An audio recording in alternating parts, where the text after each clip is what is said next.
For about 100 years, psychiatry has been laser-focused on the brain and the mind. But what about the human spirit? Well, something huge is starting to shift in mental health care. It's this recognition that you can't really treat the whole person if you ignore their search for meaning. So today, we're going to explore exactly what this change looks like and why it matters so much. What is the purpose of my life? For the longest time, questions like this, these big questions about meaning and loss and hope, they were kind of seen as separate from the world of clinical practice. But that is all changing. Psychiatry is now realizing that the search for those answers, it's actually a crucial part of recovery. So here's what we're going to break down. We'll start by uncovering the missing piece in traditional psychiatry. Then we'll dig into why spirituality really matters from the patient's point of view. We'll see how the profession is building a new bridge, explore a new model of care, and finally, we'll talk about what all this means for you. All right, so first up, the missing piece. To really get why this new direction is so important, we have to look back at the last 100 years. Psychiatry made these incredible leaps, but its focus was almost entirely on just one half of the human experience. For decades, the entire focus was right here, on the brain, basically as a biological machine, and the mind as a series of processes.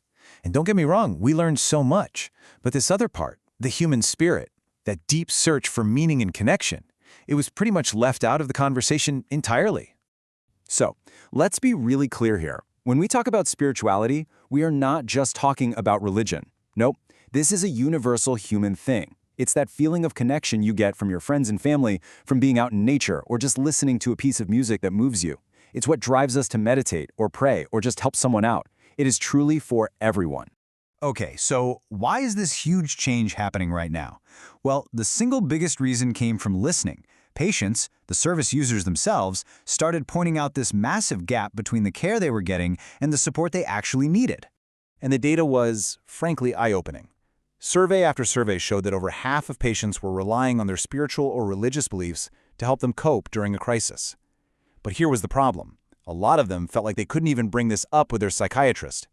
It was this huge disconnect between what people found helpful and what was actually being discussed in the clinic. And this quote, I think, just says it all. Patients weren't looking for a priest or a guru. They just wanted their deepest beliefs to be seen as valid, not just dismissed as another symptom. They needed help sorting through their experiences, not having the most meaningful parts of their life thrown away. When you boil it all down, what people wanted was really simple. A safe space to talk. A place where they could explore how their beliefs could be a source of real strength and also get help when those beliefs got tangled up with their illness. Because they understood something fundamental. Real recovery isn't just about managing symptoms. It's about rebuilding a life filled with meaning and hope. So as this need became impossible to ignore, a really powerful movement started to grow from within the profession itself, led by the Royal College of Psychiatrists. They decided it was time to build a bridge. And listen, this wasn't some small, fringe movement. Think about this. The Spirituality Special Interest Group inside the Royal College has over 3,000 members.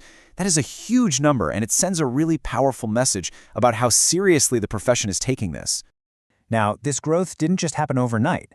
It started about 15 years ago, really driven by the growing research and, of course, patient demand. But today, it's one of the most popular groups in the entire college. This just proves it's not some passing trend. This is a real, lasting change. And their mission is incredibly practical. It's all about improving patient care, from training doctors to simply ask the right questions, to better understanding things like spiritual crises. But it's also about looking outwards, working with community leaders, faith groups, and developing new spiritually informed therapies. And all of it, every single part, is driven by a commitment to educate the entire profession. So, what is all this work leading to? Well, it's leading to a fundamental change in the way care is actually delivered. It's a new model that brings the spiritual together with the scientific. The result is what's called the biopsychosocial spiritual model. Yeah, I know, it's a bit of a mouthful, but the idea is actually super simple. The old model looked at biology, psychology, and social factors. This new model just adds one more crucial piece to that list, the spiritual. It is a framework for treating the whole person, plain and simple. And the impact of this shift is just profound. Instead of assessments that only focus on illness, they become about the whole person. Instead of missed opportunities, doctors can form deeper, more personal connections. Diagnosis actually becomes more accurate, And maybe most importantly, recovery stops being just about symptoms and becomes about using a patient's own values as a powerful resource for healing. And look, this isn't just talk. The college is backing this up with real, concrete action.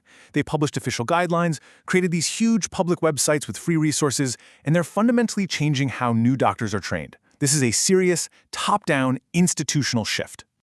Okay, so stepping back from the clinic for a second, why does any of this matter to all of us? Well, this shift in psychiatry actually reflects a much bigger change in what we all expect from healthcare in general. At the end of the day, this whole shift is happening because people are asking for it. We're just not satisfied anymore with being seen as a collection of symptoms. We want healthcare that recognizes us as whole people, and this movement is a direct answer to that call. And the payoff for this approach is enormous.